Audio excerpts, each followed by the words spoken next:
very generous to us. This is the only continent that has the sun throughout. This is the only continent that has wind throughout. This is the only continent that has rivers throughout.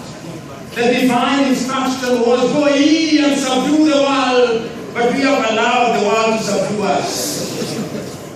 How shall we account for both man and divinity on the day of judgment? That we were given the opportunity and we refuse to seize it. That even when opportunity sits on our laps, we never miss an opportunity to miss an opportunity. The problem is governance. And let us not abuse the English language. It is misgovernance. You know, they used to say that there is something called primitive accumulation. Many African leaders suffer from primitive accumulation, which is reminiscent of the hunter-gatherer age.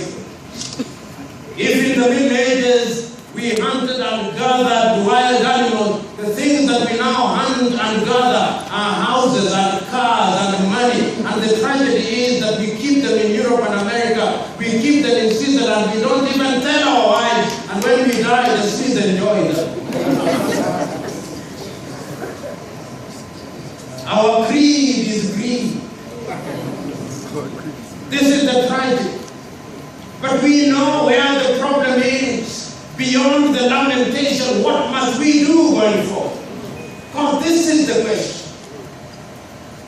A great European writer, Arthur Koestler, writing his book, Darkness at Noon, says that the tragedy of the world is that sometimes when you diagnose the disease and you think you have an antidote and you apply the antidote, a new wound appears. There was a time in Africa when we thought that our problem was disunity and we thought that one-party states would solve our problems. We applied that balm and a new wound appeared.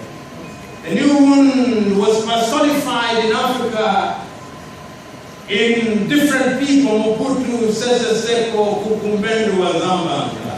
The man who destroyed the Congolese territory like a colossus, he thought was God's gift to Zion. But when he died, he did not even have a piece of